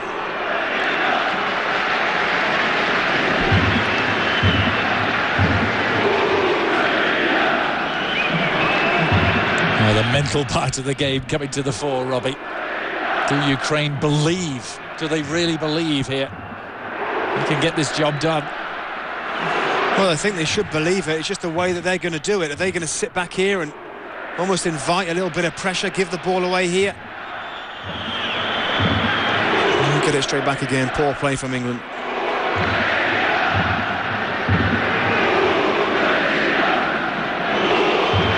Graham Johnson. He's a 19th cap tonight. Never quite made the grade at Chelsea, did he? Well, how he has flourished at Portsmouth and now at Liverpool. And seems to be the undisputed choice at right back for Fabio Capello. Yeah, I think so. I think his performances in the Premier League have earned him that right, and he's done okay in an England shirt. I think we all know his strengths are, and maybe defensively he's probably got a little bit to work on, but I like the fact that he's in the side. And Ashley Cole as well has had a bit of a nightmare already tonight, but he's the best left back we have in England as well, particularly going forward.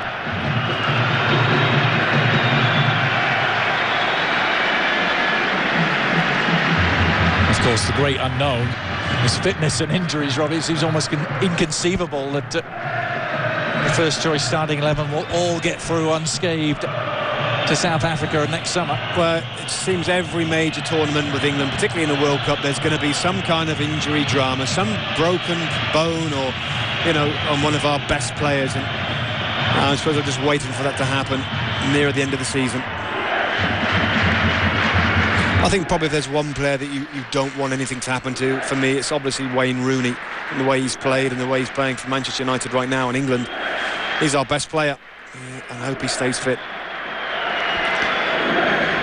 Well, he was hampered, wasn't he, in Germany, World Cup 2006. The dreaded curse of the metatarsal struck.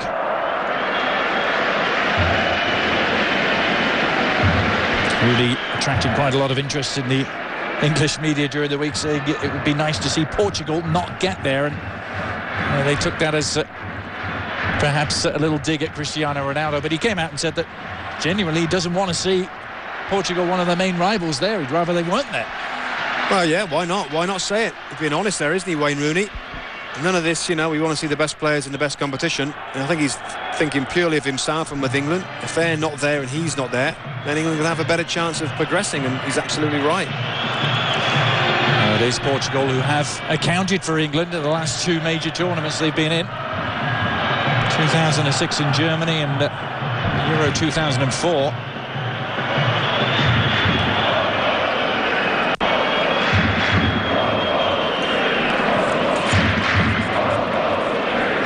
Fabio Capello has used a total of 55 players in his still relatively short tenure in charge, and all of them will be at Wembley on Wednesday night for the final game against Belarus. This is Lampard now, looking for an equaliser. Now, did he try to do a little bit too much? Well, I think it looked like that, didn't it? It just seems to find space inside the box, and we're waiting for him to pull the trigger on his right foot. Just elects to check it back onto his left, and there's a little bit of contact there. Good play again from Wayne Rooney. Here, first touch. There certainly was no contact. He just seemed to lose his footing there.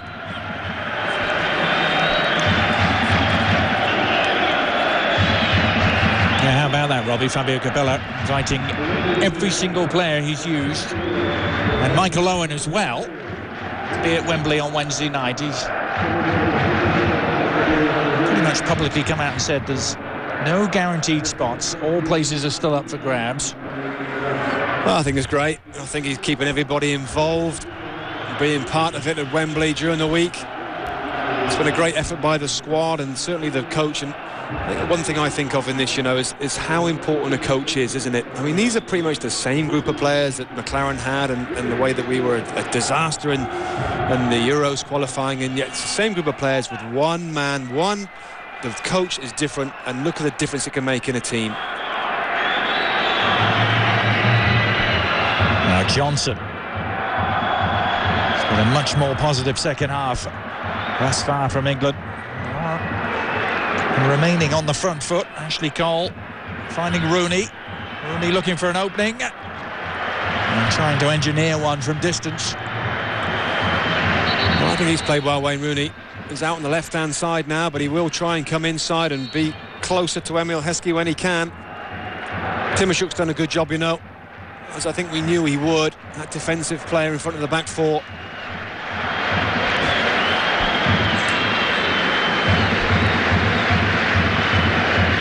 Things not going quite the way he'd like at club level. Anatoly Timoshuk with Bayern Munich labouring a little in the Bundesliga, but this could go a long, long way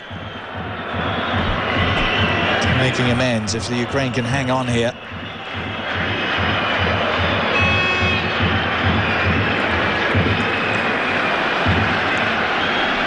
This is Ruslan Rotan, a member of the 2006 squad. This is Milevski fending off the challenge. Milevski available for the return pass. Closed down in the blink of an eye by John Terry. There it was. Again, Milevski's only 24 years of age, I think he's got a bright future and maybe a big move in him. I think he's been very, very bright tonight as well. He's worked hard. He's a nice touch on the ball. His movement is very good. He's not afraid to come deep for the ball and make those runs in behind as well. He certainly hasn't been bullied or bossed around by John Terry and Rio Ferdinand, that's for sure.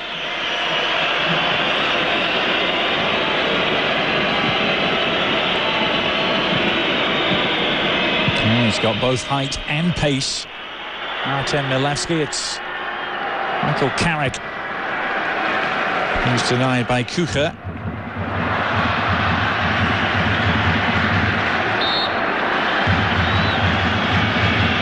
Andrei Shevchenko and his flailing elbow penalised. And just Ashley Cole there again, just a simple little mistake, just trying to flick it back to John Terry. And he just gets pulled back by Shevchenko.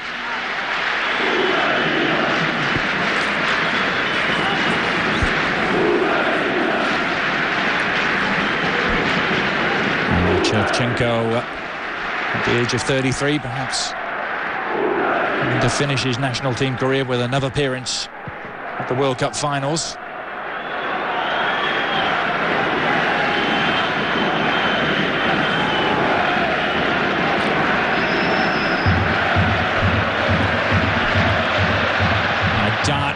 Timoshuk. Not a bad pass either. Milewski's going to get there ahead of Johnson. And Johnson able to close him out. That's good defending that time for Glenn Johnson. Good ball though from Timoshuk, wasn't it? Great vision to pick out the striker. Had pulled away onto the shoulder of Glenn Johnson. Just acknowledging the ball from the midfield player.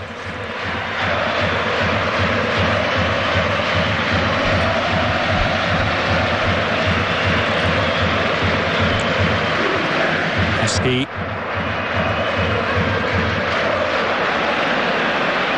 Rooney left standing by Colbin, but battled back. Now Johnson. Measured delivery. Heskey decided to let go, perhaps anticipating the run from Rooney. Yeah, it's a good ball into him, wasn't it? That's what you want from the big man. He showed on the edge of the box, thought he was going to chest it or just flick it, head it inside.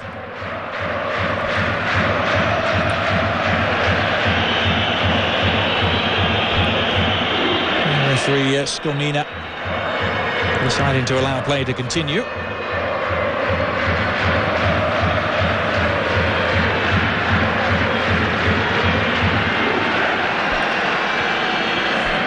Johnson rising.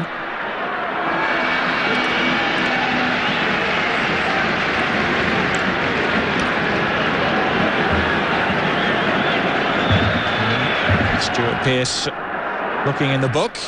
Fabio Capello seems to be to pull the trigger on another switch, perhaps. Yeah, I think why not take a look at a couple of players here in this game now. It's certainly been a brighter second half for England, Robbie, but still yet to really test Piatov in goal for Ukraine. Yeah, maybe Gabiak Bonlahor might be a player that could come into this game and replace Emil Heskey as a striker. Maybe his pace now, with particularly being a lone go up there, might help them. There's an obvious offside here as well. Carlton Cole, again, another striker on the bench. Might benefit from a little bit of action here.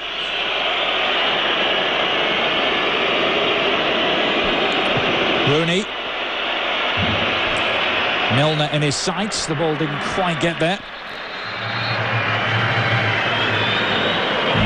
Newcastle United and Leeds United man, James Milner. He had a record number of under-21 appearances for England. And here's the first switch for the home side. And it's going to be the goal scorer, Nazarenko, who makes way for Andrei Yarmolenko. Well, it's just a like-for-like switch here as we again see the all-important goal in this match. Initially, it's a great strike there. Ashley Cole gets in the way. A nightmare for him. It finds its way into the back of the net.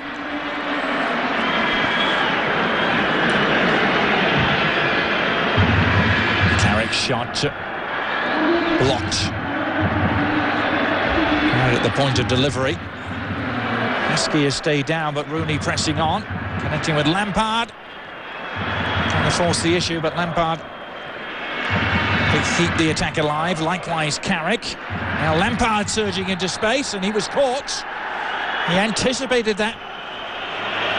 Frank Lampard, and loose challenge from Kasharidi.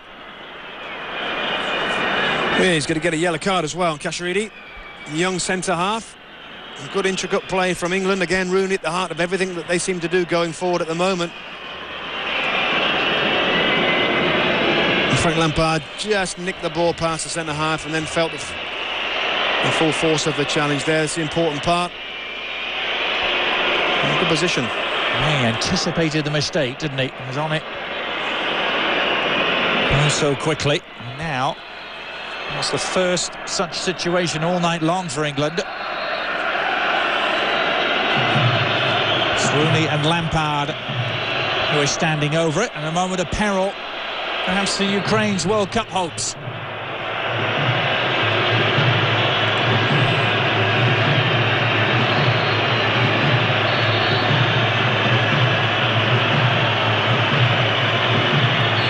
Some big men in the wall, including the man who just conceded the free kick, Kasharidi. Rooney and Lampard trying to construct something here.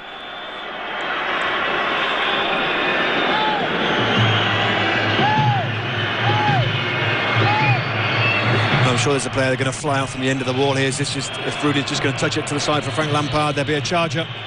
It is Lampard who drives it into the wall, and Johnson with his follow-up shot into a crowd of players, and then Carrick brings down Shevchenko, and the danger is removed. Well, it looks like the defensive wall did a very, very good job here. And Shevchenko, the player to bring it out into safety, and Carrick a little bit slow on the challenge. He's certainly been a main man for him, hasn't he? Andrei Shevchenko here at the wall. There's the charger, comes out, the wall stands firm, does a very, very good job.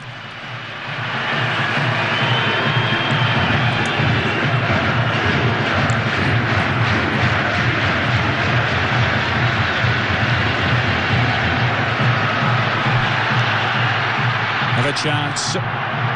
Ukraine to press on with Milevsky. Shevchenko awaiting. Oh, there was a muddle there between Johnson and Milner, and they were lucky to get away with it. Oh, very lucky to get away with it. Just see Glenn Johnson going to the ball and thinking, well, head it away. Just head it away. You're facing that way. Oh. And James Milner right back there to help out, but almost got in the way. Corner kick dealt with by Heskey, only to the edge of the area. Lampard in the second header. England breathing a little sigh of relief because it could easily have gone in off James Milner. No, sorry, I was just going to say, I just still can't believe that Glenn Johnson didn't head the ball out. I mean, there could have been players coming in behind him. Just very dangerous to leave it in that position. You mentioned earlier on, if there are question marks over Johnson, it is in just those sort of situations where they remain. Fabio Carvalho, remember, only has one more substitution to work with. He was forced into the early switch and get a new goalkeeper on. I think he might be turning to Carlton Cole. Yes, indeed. His third and final switch.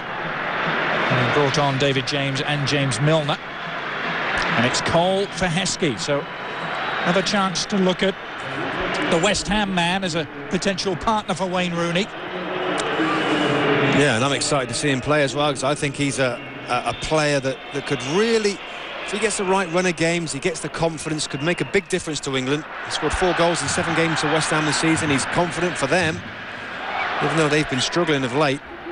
He's a young player, he's got good presence, he has a lovely touch on the ball, he's got a little bit of something about him that can do something in a tight situation as well. His first touch, what is his 5th cap tonight for England, Carlton Cole, at the age of 25.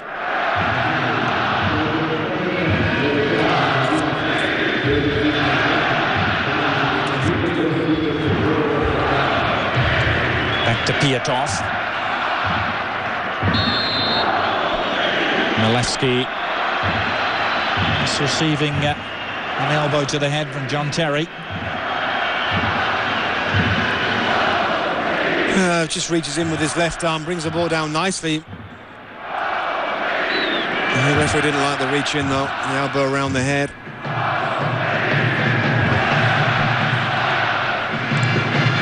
Done a good job, you know, those two. Ruslan Rotan as well alongside Timoshuk as the 2 central midfield players have been rock solid in there, always available behind the ball. They've linked up together nicely too. Now another positive surge from Cobean. It's opposite fullback Rakitsky who delivers the cross.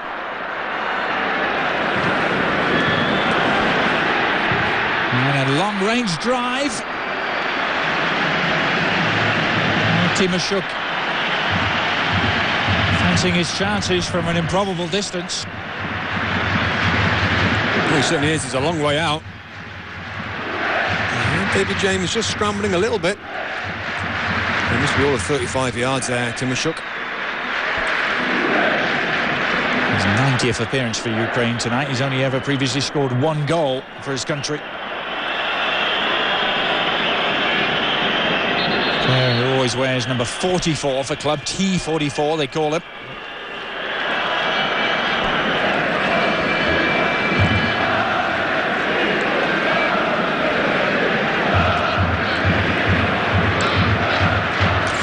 He must just get whacked here from behind. Oh, there comes the arm, the elbow. It's actually the hand of Carlton Cole, the substitute for England, on the midfield player.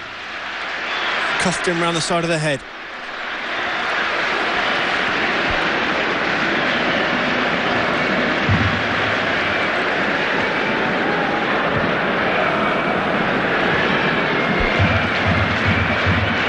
Ukraine inching ever closer to a precious 3 points.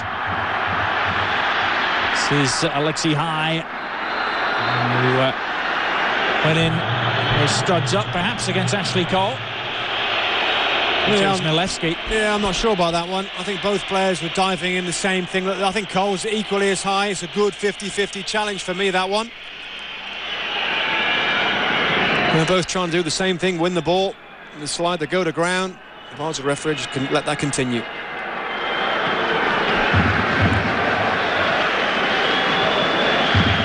Certainly much more cautious, aren't they, in the second half of Ukraine. Concentrating on a good shape, almost playing on a counter-attack against 10 men. Here they go again. Shevchenko.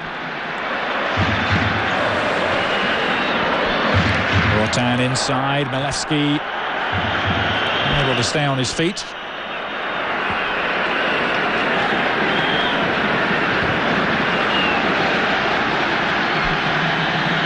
Yarmolenko.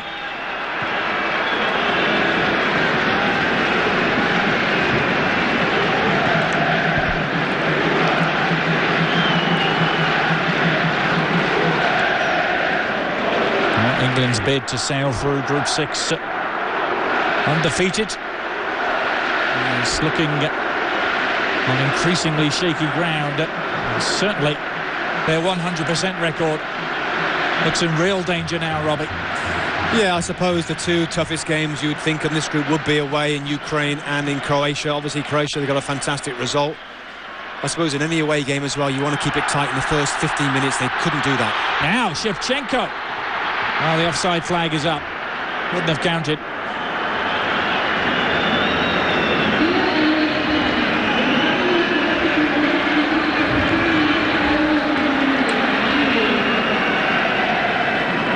Milner.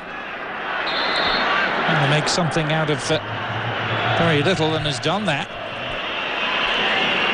Drawing the foul from Cobain. Close one. Glenn Johnson's almost keeping it on, but I think they get it right, the officials, this time. Shevchenko offside. Yeah, it's a good position for England now with this free kick. It's still very, very tight for Ukraine. They can't afford to concede a goal. Not the piercing delivery that Milner was looking for. Johnson keeps it alive, though. Again, all too comfortable for the Ukrainian defence, and Pietov's clearance has Cole struggling momentarily. Carrick there to bail him out.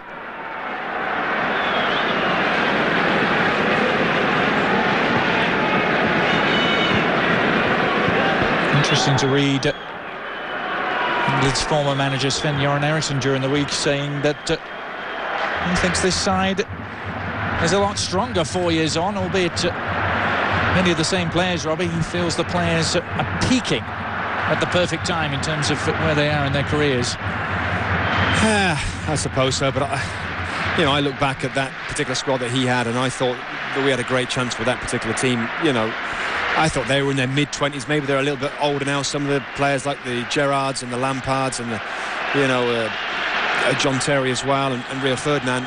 4 years ago, they are in their prime in mid-20s. And now there are a few you just mentioned who've just gone the other side of 30. Yeah, and this is their World Cup, isn't it? After this one, who knows who's going to be in the next squad going forward after that. Rio Ferdinand is one. Just on the wrong side of 30, but essentially the player he just clashed with there, Rotan, is going to be booked, presumably for a dive. I think so. A little bit of contact, but nothing much. Goes to ground too easily. Referee doesn't like it.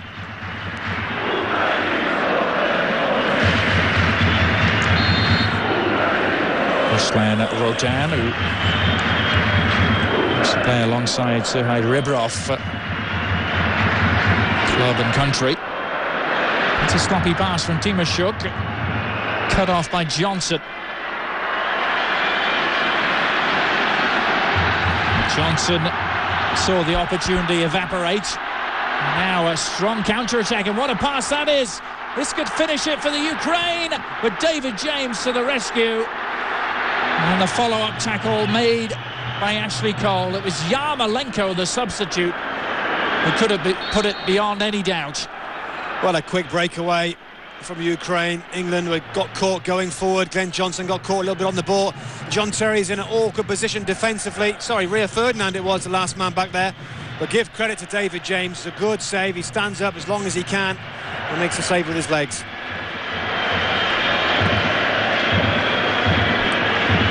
Now Wayne Rooney.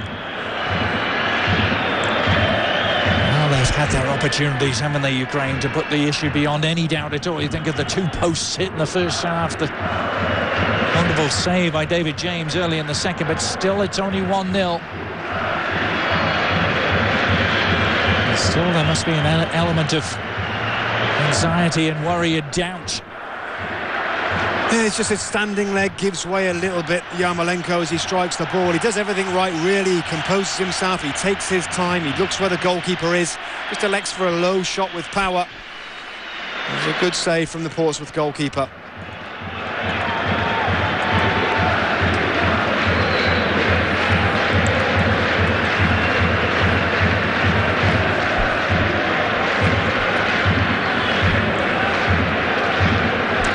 Minutes plus stoppage time remaining for Ukraine to negotiate here. They'll certainly be wary of conceding a late goal, which is what they did at Wembley against England. From John Terry, man on the ball now.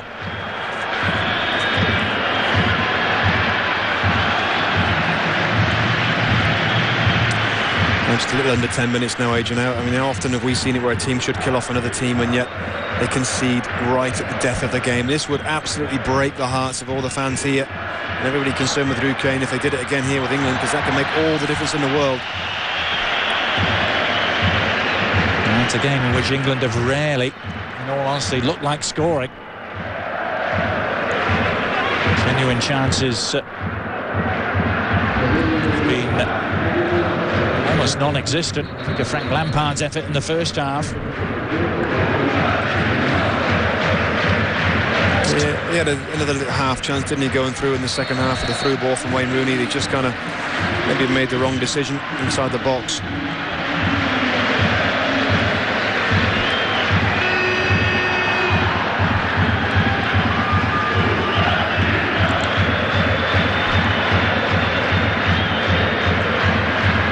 On the move. It's going to be second best in the chase for the ball against Vasil Kobin.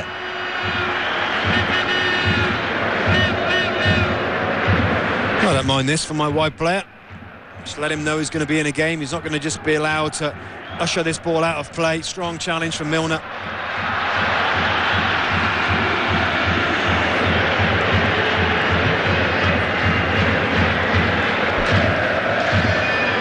James heaving it forward. Cotton Cole has stolen the ball away, but there was a foul. It looked as though Rakitsky had lost his own footing there initially, Robbie. Well, there was certainly pressure from Carlton Cole. If we get a replay, see how much contact there was. I think there might have been just enough. He certainly loses footing there. Then as he goes to clear the ball, the challenge came in, and I think Carlton Cole did actually take his left foot away. And he tries to clear it. And there's the contact.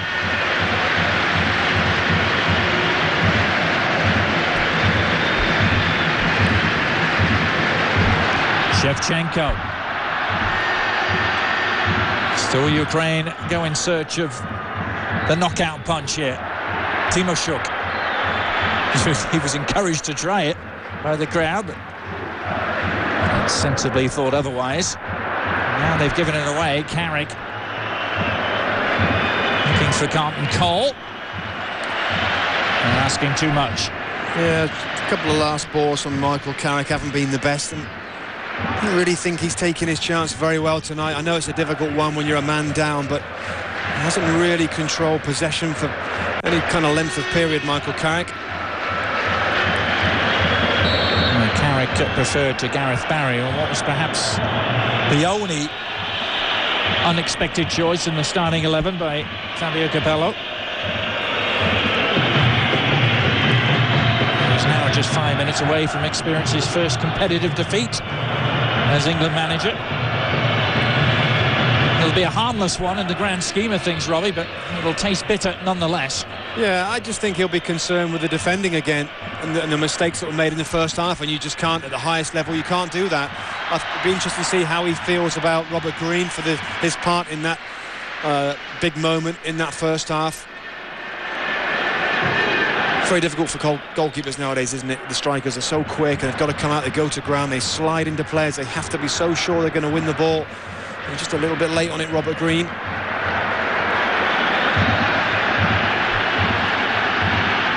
Shevchenko prepared to chase in Harry.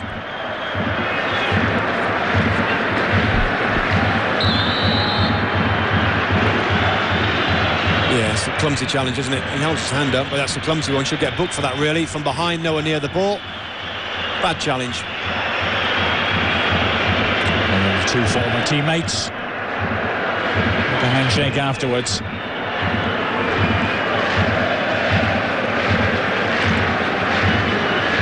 Massive day around the world in terms of World Cup qualifying, the penultimate round of games in England, or rather in Europe, in Africa and South America.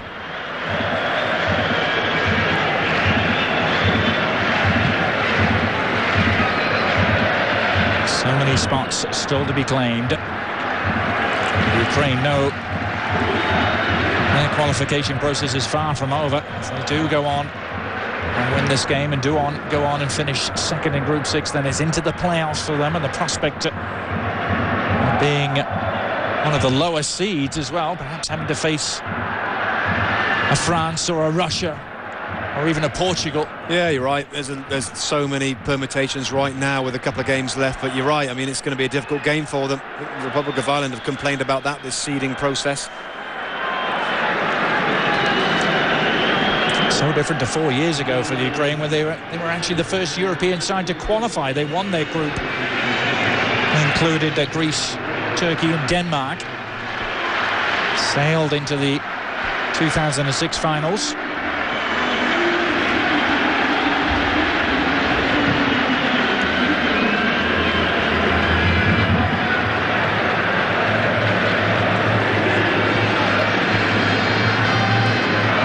England that have sailed there out of Group 6, but a little bump in the road here.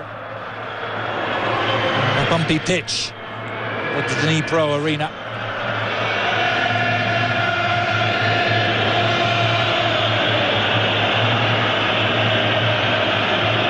Rooney still striving for a late equaliser. Oh, and Johnson just a see by the bounce. He was in plenty of space as well. I think Fabio Capello can be encouraged by the second half performance. With a man down, at least they've taken the game to Ukraine, who I think on their part have just been a little bit more cautious, a little bit more nervy, and not wanting to get caught out on any kind of counter-attack. They've just defended, really, for the most part, and dropped into their own half.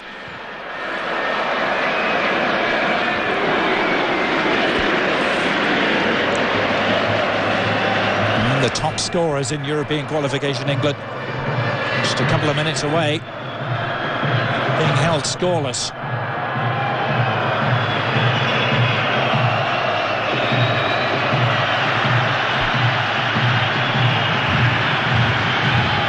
John Terry there in front of Cobain.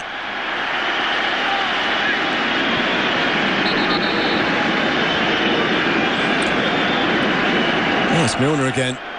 just catching the fullback, having a little battle on that side. A couple of times now, James Milner's left his foot in on Cobain.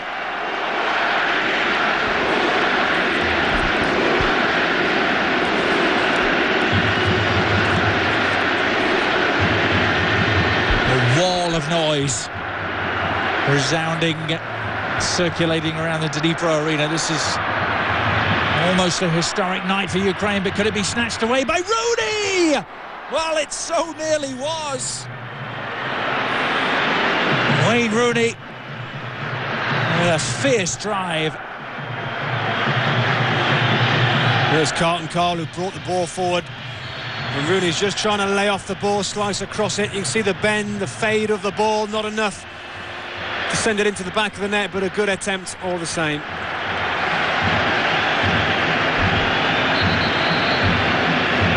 Really, the first genuine attempt at goal that Wayne Rooney's been allowed all night long.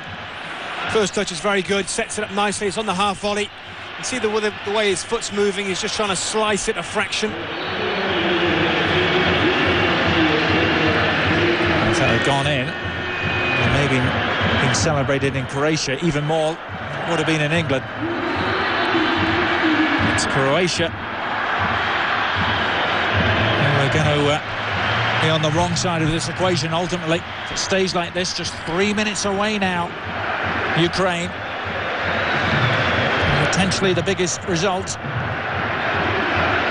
in their nation's history. Yes, they reached the World Cup quarter-final 4 years ago, but it was almost by the back-door entrance. That penalty shootout win over Switzerland in the first knockout round, a forgettable game.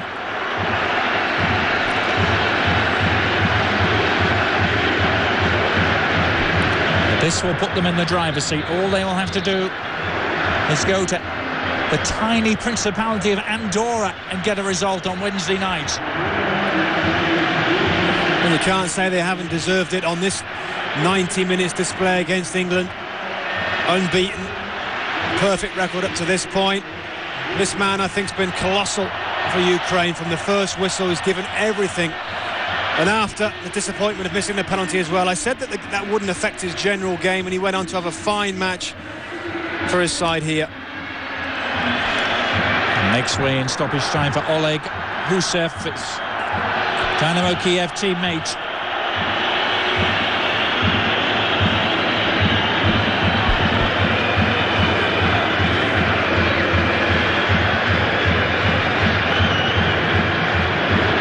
England continuing to battle, to strive for one last opportunity.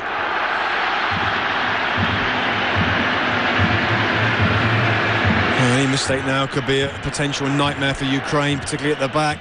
Just got to clear the ball to safety. This is the risk of playing the strategy that they have in this second half, and almost invited pressure from England. Now the throw-in has gone England's way. A few more nervous seconds to negotiate for the home side. And that is just what the doctor ordered for them. Huge booming clearance. There's still time for England with the long ball up. They've still got 20 seconds to get it in there. Falls for Carrick, and now Milner. Milner trying to make inroads. He's outnumbered. They are baying for the final whistle. One look at the watch from the referee. He's going to throw it in there. No time for any build-up play here. Surely the whistle's going to go. In it goes. Away. Will there be one more corner after Milner's efforts? Indeed they will. They're going to have to hurry to get it taken, England. I suppose a substitution, isn't it? Gives them more time. Last chance saloon. Wayne Rooney's corner. Oh, it was flicked on by Cole. And was it Lampard who steered the shot over? It won't matter, because Ukraine have handed Fabio Capello's England their first defeat of this World Cup qualifying campaign, and with it have handed themselves a glorious opportunity to yet get to South Africa. Well, it's a huge night for Ukraine and for these players. What a result. Backs against the wall. Fantastic first half performance. Could have scored more goals, should have really. But what a result in terms of their qualification hopes. Really now in their own hands, back again for them. A long journey home for the English fans who came here to celebrate. They left with their first defeat of this qualifying campaign. Ukraine 1, England 0. Next, if Mr. Van Pelt comes up with a popular new catchphrase, he will receive 12 new vanity license plates with said phrase. Shaz Bagel. Further, if Mr. Van Pelt uses more 5-syllable words than any other anchor, he will have a sandwich named after him in the cafeteria. It will be called the Scott Van Melt. Delicious. And finally, if Mr. Van Pelt wins an Emmy Award, he'll be allowed to wear a Snuggie on air for an entire year. Okay, everything but the Snuggie. We're going to need the Snuggie.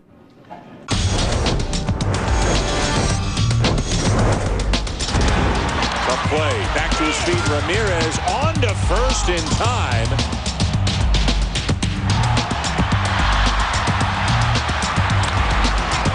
Leaping up and making the catch, Polanco on the line drive. Cooper coming on, dives ahead and makes a fine play.